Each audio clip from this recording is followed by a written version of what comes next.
Richard Martineau.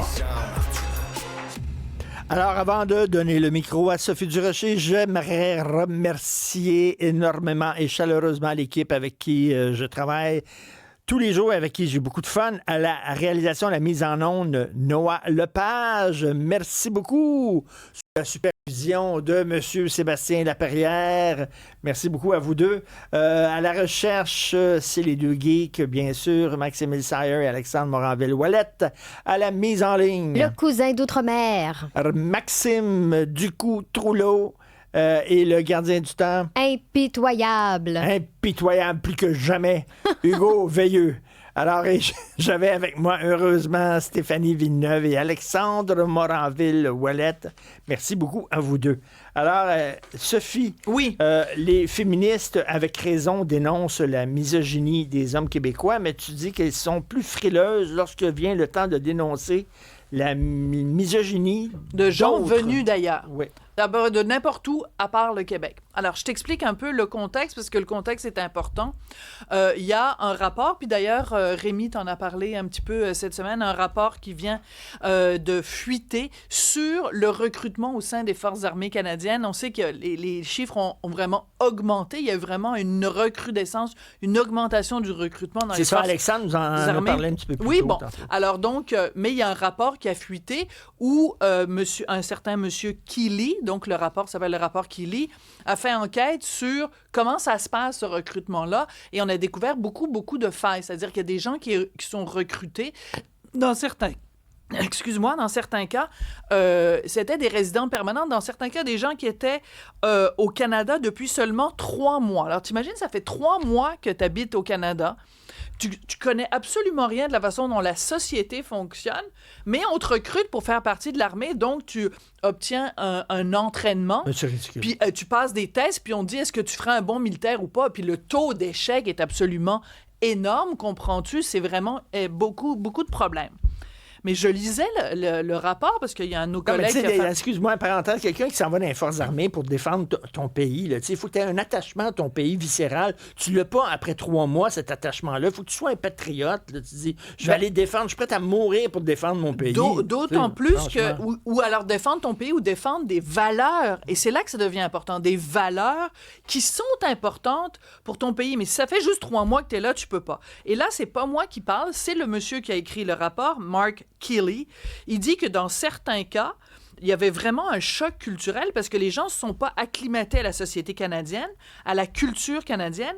Et là, j'ouvre les guillemets. Pour certains, c'était aussi la première fois qu'on s'attendait à ce qu'ils traitent les femmes comme leurs égales.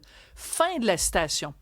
Toi puis moi, si on dit « Hey, on est bien au Québec, la valeur de l'égalité homme-femme, c'est quand même... » C'est pas parfait, mais c'est quand même pas pire quand on se compare avec le reste du monde.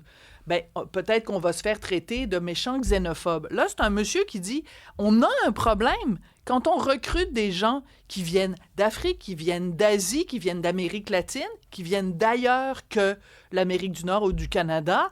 Ces valeurs-là de l'égalité homme-femme ne sont pas ancrées dans les valeurs communes de ces pays-là. Les féministes ne dénonceront jamais ces gars-là parce qu'on parle de passer pour des racistes. S'il y a un gars qui est dans le métro puis qui fait du manspreading, elles vont toutes être collées au plafond.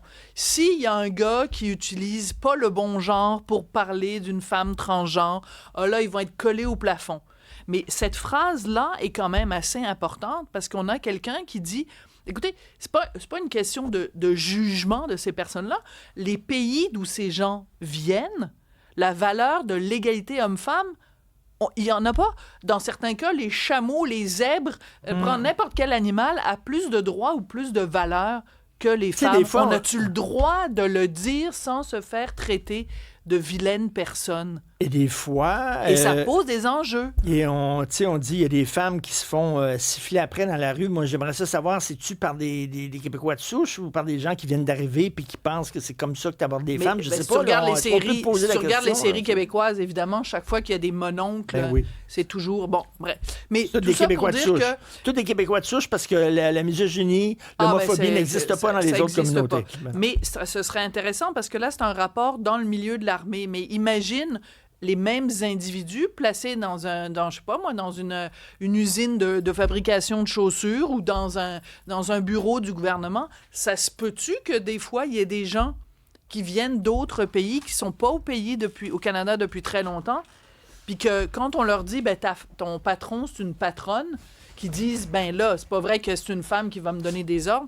Ça se peut-tu que des fois, il y a des chocs de culture et des chocs de valeurs? Et je revendique... Je veux pas que ça soit qu'une femme qui m'examine. Oui, qui me fasse un examen médical et tout ça. ça. Ben oui. Et puis, on parle-tu d'une femme première ministre? Y a-tu des gens qui viennent peut-être d'ailleurs, qui disent, hey, c'est pas vrai que moi, je vais vivre dans un endroit où la première ministre elle porte une jupe. On devrait dénoncer la misogynie. Peu importe sa couleur de peau. Merci beaucoup, Sophie. Hey, je voulais vous montrer rapidement, il y a une femme en Caroline du Nord qui arrêtait pas de retrouver tout ce qu'elle avait dans le frigo éparpillé partout à terre chez eux, puis elle se demandait, elle dit, ben coudonc, comment ça se fait? Je vous présente la vidéo d'une caméra de surveillance qu'elle a installée. Elle s'est rendu compte que son Golden Retriever de 8 ans, qui s'appelle Chase, est capable d'ouvrir et fermer le frigidaire quand il a terminé de faire ses niaiseries par lui-même. Disons qu'il s'est offert un bon snack. Ah, ça a vu s'en débarrasser, je suis prêt à l'adopter. À demain, 3 heures. Bonjour.